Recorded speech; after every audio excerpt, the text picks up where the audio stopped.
जय श्री कृष्ण। राधे राधे। दोस्तों, हमारा चैनल राइस एंड थ्राइव एक प्रेरणादायक चैनल है जो लोगों को अपने जीवन में आगे बढ़ने और सफलता हासिल करने के लिए प्रेरित करता है। दोस्तों, हमारे जीवन में आगे बढ़ने के लिए पथदर्शक और प्रेरणा के लिए श्रीमद् भगवत गीता से अच्छा और कोई पुस्तक या ग्रंथ नहीं हो सकता। इनसे प्रेरणा लेने के लिए आज हम प्रस्तुत कर रहे हैं जीवन प्रेरणा भाग 1, जो श्रीमद् भगवत गीता से प्रेरित है। जीवन प्रेरणा के भाग 1 में हम श्रीमद् भगवत गीता के प्रथम अध्याय, जो अर्जुन विषाद योग से जाना जाता है, उसके बारे में बात करेंगे। श्रीमद् भगवत गीता का पहला अध्याय अर्जुन विषाद योग कहलाता है। इसे यह नाम इसलिए दिया गया है क्योंकि इस अध्याय में मुख्य रूप से अर्जुन के मन में उत्पन्न हुए शोक और मोह का वर्णन है। जब महाभारत के युद्ध का समय आता है और दोनों सेनाएं कुरुक्षेत्र में आमने सामने खड़ी होती है, तब अर्जुन अपने ही बंधु बांधवों, गुरुओं और मित्रों को अपने सामने युद्ध के लिए तैयार देखकर विचलित हो जाते हैं। उनके हाथ कांपने लगते हैं, गांडीव धनुष हाथ से छूटने लगता है और वे युद्ध न करने का निश्चय कर लेते हैं। अर्जुन के मन में दया, करुणा और मोह उत्पन्न हो जाता है।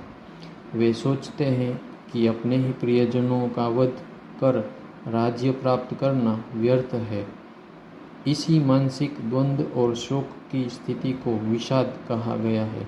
यही विषाद आगे चलकर भगवान श्री कृष्ण द्वारा दिए गए दिव्य उपदेश का कारण बनता है। इसलिए यह अध्याय अर्जुन विषाद योग कहलाता है, क्योंकि यही अर्जुन के आत्मज्ञान की शुरुआत का प्रथम चरण है। इस अध्याय की परिस्थिति अत्यंत गंभीर और युद्धपूर्ण है। कुरुक्षेत्र की भूमि पर पांडव और कौरव सेनाएं युद्ध के लिए तैयार खड़ी है। शंखनाद हो चुका है और युद्ध प्रारंभ होने वाला है। अर्जुन श्री कृष्ण से कहते हैं कि वे रथ को दोनों सेनाओं के बीच ले चले ताकि वे अपने विरोधियों को देख सकें। जब वे अपने ही गुरु द्रोणाचार्य, पितामह भीष्म, भाई बांधवों और मित्रों को सामने देखते हैं तो उनका हृदय द्रवित हो उठता है। वे शोक और मोह से भर जाते हैं और युद्ध से विमुख हो जाते हैं।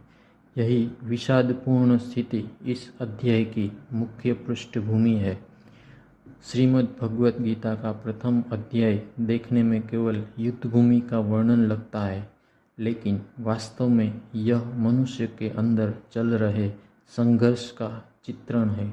यह अध्याय हमें जीवन की गहरी सच्चाइयों से परिचित कराता है और कई महत्वपूर्ण प्रेरणाएं देता है। सबसे पहली प्रेरणा यह है कि कमज़ोर पड़ना गलत नहीं है। अर्जुन जैसा महान योद्धा जो अजय माना जाता था, वह भी युद्धभूमि में खड़ा होकर भ्रम और शोक से भर गया। उसके हाथ भी कांपने लगे, गांडीव धनुष छूटने लगा।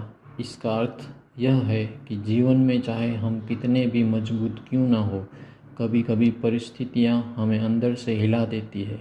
यह स्वाभाविक है। इसलिए जब जीवन में कठिन समय आए तो स्वयं को दोषी न ठहराएं। भावनाएं होना कमज़ोर नहीं, बल्कि संवेदनशीलता का प्रमाण है। दूसरी बड़ी प्रेरणा है, समस्या से भागना समाधान नहीं है। अर्जुन युद्ध छोड़ देना चाहते थे।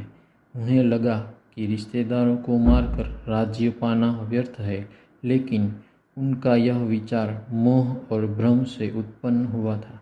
अक्सर हम भी कठिन निर्णयों से बचने के लिए तर्क ढूंढ लेते हैं। यह अध्याय सिखाता है कि जब मन भ्रमित हो तब निर्णय नहीं लेना चाहिए, बल्कि ठहरकर सही मार्गदर्शन लेना चाहिए। तीसरी प्रेरणा, सही मार्गदर्शक का महत्व। अर्जुन ने अंततः स्वयं को श्री कृष्ण के समर्पित किया और मार्गदर्शन मांगा। जीवन में भी जब हम उलझन में हो तो किसी योग्य गुरु, बड़े या अनुभवी व्यक्ति से सलाह लेना हमें सही दिशा दे सकता है। अहंकार छोड़कर सीखने की इच्छा रखनी ही चाहिए। आगे बढ़ने की शुरुआत यहीं से होती है। चौथी प्रेरणा, कर्तव्य सर्वोपरि है। अर्जुन का संघर्ष वास्तव में उनके कर्तव्य और भावनाओं के बीच था। यह अध्याय हमें सोचने पर मजबूर करता है कि क्या हम अपने कर्तव्यों को भावनाओं या डर के कारण टालते हैं। जीवन में सफलता उन्हीं को मिलती है जो कठिन परिस्थितियों में भी अपने धर्म और जिम्मेदारी को निभाते हैं। पांचवी प्रेरणा, आंतरिक युद्ध ही असली युद्ध है। कुरुक्षेत्र केवल एक भूमि नहीं बल्कि हमारे मन का प्रतीक है। हमारे अंदर भी अच्छाइयाँ और बुराइयाँ, साहस और भय, कर्तव्य और मोह का युद्ध चलता रहता है। जो व्यक्ति इस आंतरिक संघर्ष को समझ लेता है वही आत्मविकास की दिशा में आगे बढ़ता है।